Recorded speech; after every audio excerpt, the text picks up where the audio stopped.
سلامونه او نیک هیلې مې قبوله کړئ دوستانو. شمس الرحمن رشیدي یم د رشیدي ټیچ یوټیوب چینل څخه. دا د احصایې او احتمالاتو دریم درس ده. په دې درس کې موږ تاسې ډاټا تجزیه، تحلیل او عددي شاخصونو تر بحث لاندې نیسو. زموږ تاسې ترمنځ د ارتباطي لارې یوټیوب چینل، فیسبوک پاڼه، واتساپ، ټلګرام دې له لارې کولی شئ موږ سره ارتباط ونیسئ. په دې درس کې موږ تاسې ډاټا تجزیه او تحلیل وایو. ډاټا کې د تحلیل لپاره د دې شاخصونه وایي چې په هغه کې موږ تاسې لومړی په سیټ ډاټا کې اوسط، میانه او موډ وایو. موږ تاسې دوه رقم ډاټا لرو، یو سیټ ډاټا لرو، یو ګروپ ډاټا لرو. په لومړي سر کې موږ تاسې سیټ ډاټا تر مطالعې لاندې نیسو. په هغه کې اوسط، میانه او موډ مطالعه کوو. همداشان اوسط چې درې ډوله ده: حسابي اوسط، هندسي اوسط او هارمونیک اوسط. هر یو جلا جلا تر بحث لاندې نیسو. همداشان مثالونه باندې کار کوو. لکه مخکې چې مې وویل، ډاټا به یو وخت چې موږ تاسې سروې ترسره کړو یا احصایه څخه وروسته موږ تاسې ته دوه ډوله ډاټا په لاس راځي. یو ډاټا سیټ، بل ډاټا ګروپ ته. یعنې په سیټ ډول ډاټا موږ ته لاس راځي او په ګروپ ډول موږ ته ډاټا په لاس راځي. همداشان که سیټ ډاټا وي که ګروپ ډاټا وي، خپل عددي شاخصونه لري. هغه عددي شاخصونه چې د سیټ ډاټا او ګروپ ډاټا ترمنځ مشترک دي هغه عبارت دي له مین، میډین او موډ څخه. مین چې ایوریج هم ورته ویلی سو، په پښتو فارسي کې ورته اوسط وایي او په ایکس خط سره ښودل کېږي. همداشان میډین چې میډیل ورته ویل کېږي، چې موږ تاسې ډاټا له منځ نقطې څخه عبارت ده چې ورته میانه هم ویلی سو، په ام ای سره ښودل کېږي. موډ چې زموږ تاسې د ډاټا هغه لوړترین نقطه ده، ام او سره هم ښودل کېږي. لومړی په ډاټا سیټ کې دغه پورتنۍ درې شاخصونه تر مطالعې لاندې نیسو. اوسط چې په ایکس خط سره ښودل کېږي، مین او ایوریج هم ورته ویلی سو، عبارت ده زموږ تاسې د ډاټا یا اعدادو یا ارقامو د جمع تقسیم د هغه ارقامو په شمېر سره. او اوسط په درې ډوله ده: حسابي اوسط، هندسي اوسط او همداشان هارمونیک اوسط. موږ تاسې وویل چې اوسط مساوي کېږي یا ایکس خط مساوي کېږي له مین سره، مین مساوي کېږي له ایوریج سره، ایوریج دا مساوي کېږي له مجموعه د ایکس آی. زموږ تاسې د ټول ډاټا مجموعه تقسیم د مکمل ډاټا د ارقامو په شمېر سره. ایکس آی موږ تاسې د ټول ډاټا مجموعه راښیي چې هغه له یوه څخه شروع تر اینه پورې ده، او این موږ تاسې ته هغه د ارقامو تعداد راښیي. مثال ته موږ غوښتي دي چې د لاندې ډاټا حسابي اوسط پیدا کړي چې 1 2 4 5 او 6 څخه عبارت ده. نو ایکس خط زموږ تاسې مساوي کېږي له 1 جمع 2 جمع 4 جمع 5 جمع 6 تقسیم پر تعداد. تعداد زموږ تاسې عبارت ده له 5 ارقام لرو تقسیم پر 5. مجموعه زموږ تاسې 18 کېږي تقسیموي پر 5 به عبارت ده چې مساوي کېږي له 3.6 څخه. دویم مثال کې موږ تاسې لرو چې په لاندې ډاټا کې حسابي اوسط پیدا کړئ. ډاټا زموږ تاسې عبارت ده له 1 2 3 1 4 او 2 څخه.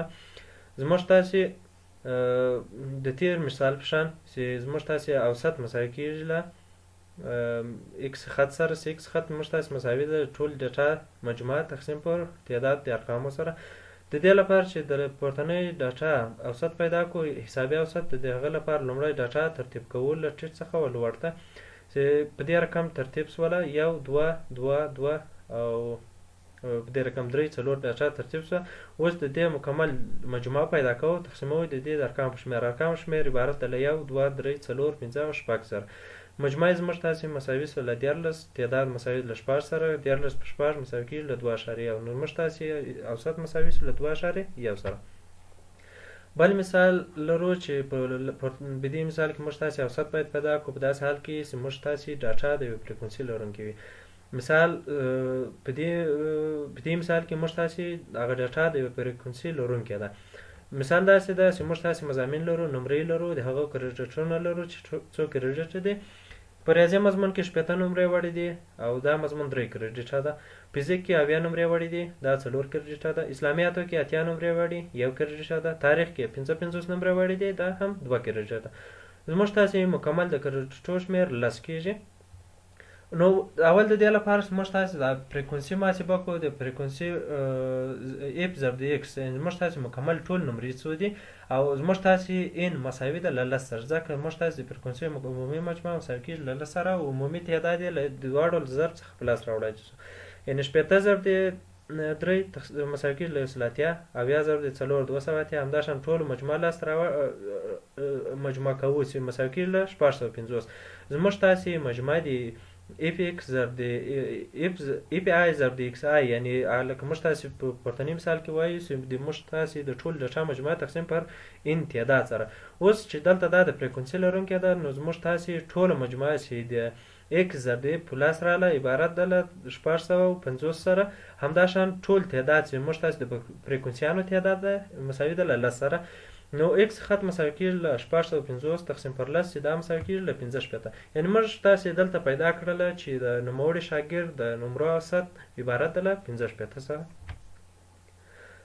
او دویم موږ تاسې هندسي اوسط لرو. هندسي اوسط چې په دې رقم باندې چې موږ تاسې ډاټا لرو چې x1 x2 x3، زموږ تاسې هندسي اوسط مساوي کېږي له x1 ضرب د x2 ضرب د x3 همداشان تر اینه پورې د موږ تاسې ډاټا ضرب تر اینم جذر لاندې. زموږ تاسې ډاټا تعداد چې څونه وي تر هغه جذر لاندې دا ډاټا نیسو، زموږ تاسې د هندسي اوسط په لاس باندې راکوي.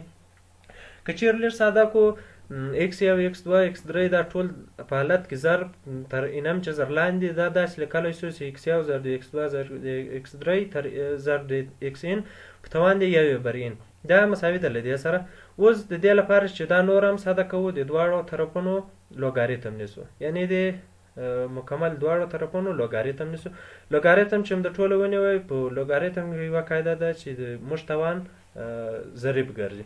نو هغه د دغو هر یو چې جلا جلا لوګاریتم ونیسي، دا داسې لیکلی شو جلا چې لوګاریتم د x1 په توان د یوې بر n جمع لوګاریتم x2 په توان د یوې بر n. نو موږ تاسې یوې بر n چې توان ده دا ضریب ګرځي، نو دا مشترک نیسو کې.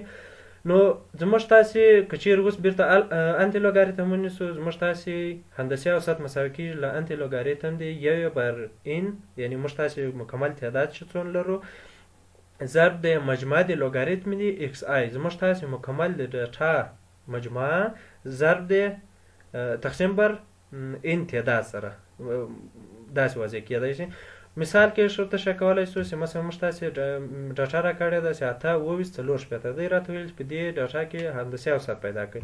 هندسي اوسط مساوي کېږي له 8 ضرب د 24 ضرب د 40 تر دریم جذر لاندې، ځکه تر دریم جذر لاندې زموږ تاسې ډاټا شمېر 3 ده. هندسي اوسط داسې هم لیکلی شو چې هر یو جلا جلا تر جذر لاندې، ځکه دا د جذر له قوانینو څخه ده چې کولی شو جلا جلا یې هم ولیکو. نو 8 تر دریم جذر لاندې، 24 تر دریم جذر لاندې، همداشان 40 تر دریم جذر لاندې ټول بیا سره ضرب کوو. نو د 8 دریم جذر مساوي کېږي له 2 سره، د 24 دریم جذر مساوي کېږي له 3 سره، همداشان 40 دریم جذر مساوي کېږي له 4 سره، ټولو ضرب مساوي کېږي له 4 سره. نو زموږ تاسې د پورتنۍ ډاټا هندسي اوسط مساوي کېږي له 4 سره. همداشان هارمونیک اوسط هم لرو. هارمونیک اوسط زموږ تاسې فورمول دا ده، زموږ تاسې هارمونیک اوسط مساوي کېږي چې ام ایچ باندې هم ښودلی شو. مکمل تعداد زموږ تاسې د ارقامو، یعنې زموږ تاسې څو رقمه لرو تقسیم بر یوې بر x1 جمع یوې بر x2 جمع یوې بر x3 همداشان یوې بر xn. دا داسې خلاص کولی شو چې موږ تاسې هارمونیک اوسط مساوي کېږي له n تقسیم بر مجموعه د یوې بر x آی، یعنې موږ تاسې مجموعه د ټول یوې بر ټول ډاټا مجموعه. اوس که چیرې زموږ تاسې ډاټا د فریکونسي لرونکې وي، بیا د هارمونیک اوسط د پیدا کولو لپاره د هر یو جلا فریکونسي ورسره ضربوو. یعنی هارمونیک اوسط په هغه حالت کې چې د فریکونسي لرونکی مساوي کېږي له مجموعه د اف آی تقسیم بر ایکس آی. اف آی دلته په دې خاطر راغلی ده چې هره ډاټا زموږ تاسې د فریکونسي لرونکی وي، نو بیا فریکونسي باید ورسره ولیکلی شي. نو په مثال کې کولی شو دا ښه تشریح کړو. مثال داسې ده، وایي که چیرې یو کارګر یو کار په 2 ساعته کې، دویمې کارګر هغه کار په 4 ساعته کې، او درېیمې کارګر هغه کار په 15 ساعته کې ترسره کوي. نو که چیرې 3 سر کارګر په 60 ډول نوموړی کار ترسره کړي، نو څونه وخت به ونیسي؟ نو د دې لپاره موږ تاسې هارمونیک اوسط ته ضرورت لرو چې هارمونیک اوسط باید ونیول شي. نو هارمونیک اوسط وینو چې ام ایچ مساوي کېږي له ان بر اف آی ضرب د ایکس آی. له دې ځکه زموږ تاسې ان مساوي کېږي له 3 سره، او زموږ تاسې د کار هغه برخه، یعنی هغه کار چې یو څوک په 2 ساعته کې ترسره کوي، یو یې بیا په 4 او یو یې په 5 کې، یعنی یو یې بر اف آی چې دا فریکونسي ده، یعنی یو کارګر، دا ټول یو کارګر دی. نو لومړنی کارګر په 2 ساعته کې، دویمې په 4 کې، او درېیمې په 15 ساعته کې ترسره کوي. دې ځکه دا ته مشترک اوسط مخرج نیسو چې مساوي کېږي له 3/10/15 چې دا وسط طرف که اوس مثلا کېږي له 15/19 چې دا مثلا کېږي له 3.1. نو که چیرې نوموړی 3 سرکارګر اوسط کار را جمع کړو نو هغه کار به په 3.1 ساعت کې ترسره کړي. همداشان بله عددي شاخص چې موږ تاسې په ډاټا سیټ کې لرو عبارت ده له میانه یا میډین څخه. میانه چې ده موږ تاسې په ډاټا کې منځنۍ برخه یا رقم راښیي چې میانه موږ تاسې هغه د ډاټا هغه منځ برخه یعنې د میانه برخه موږ تاسې ته یا مابین موږ ته راښکاره کوي. او د پیدا کولو لپاره اول ډاټا باید څه سي ترتیب سي. د ترتیب څخه وروسته اولنی حد او اخرنی حد یو له بل سره جمع کوو، په دوه یې تقسیموو. په دې حالت کې موږ تاسې دوه شرایط لرو، یو هغه چې ډاټا تا کوي، یو هغه چې ډاټا زموږ جفتوي. که چیرې موږ تاسې تاکه ډاټا ولرو نو زموږ تاسې میانه مساوي کیږي له هغه عدد څخه چې لومړنی حد اخرنی حد جمع یو تقسیم پر دوه هغه حد مساوي کیږي زموږ تاسې له میانې څخه. مثال کې به ډېر ښه سر بخلاصي. مثال داسې ده وایي لاندې رقم د یوې کتابخانې څخه په لاس راغلی چې په 9 ورځو کې ورڅخه د احصایې د وړل شوي کتابونو شمېر ښایي. نو تاسې میانه پیدا کړئ. موږ تاسې وایي چې میانه مساوي کیږي لومړنی حد جمع اخرنی حد تقسیم پر دوه. له دې څخه وینو چې یو جمع لومړنی حد جمع وروستنی حد چې نه ده دا مساوي کیږي له 10 سره 10 تقسیم په دوه مساوي کیږي له 15 سره. یا هم د دې فرمول په واسطه کولی شو چې سایز زموږ مساوي کیږي یا میانه زموږ مساوي کیږي د سایز اف یعنې هغه رقم عبارت له میانې څخه ده چې اخرنی حد جمع اولنی حد تقسیم په دوه.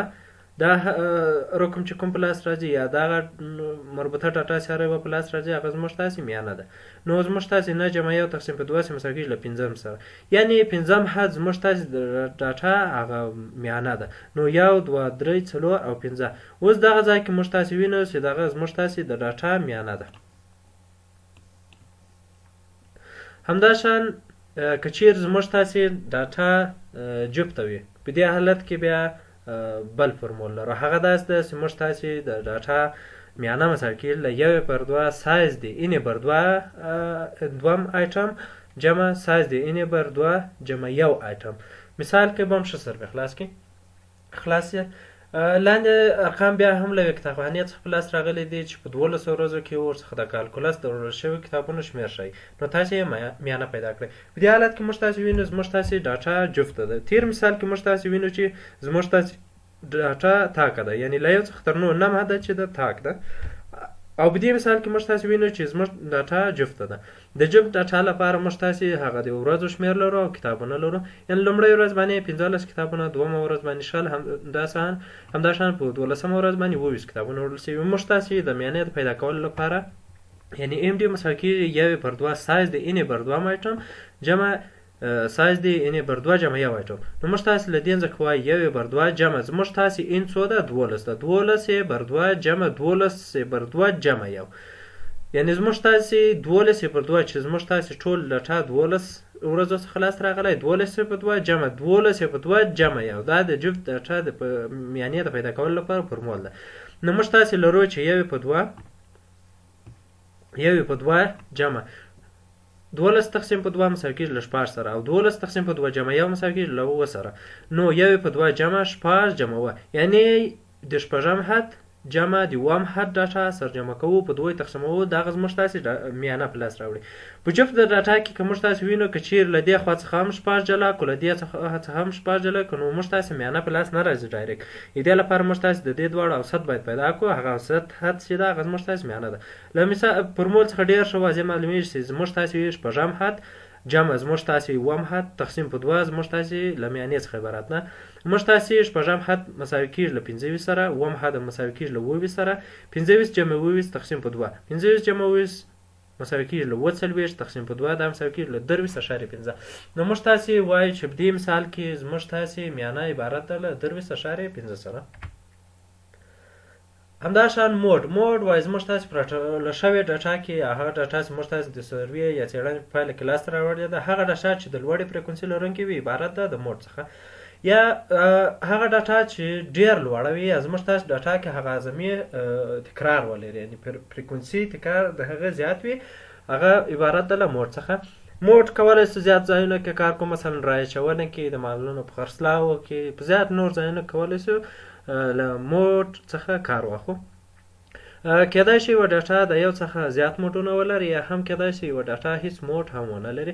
مثال داسې ده وایي که چیرې موږ تاسې ډاټا 1 2 3 4 اووه اته اته اته 9 10 وي، نو په پورتنۍ ډاټا کې زموږ تاسې موډ څه شی ده؟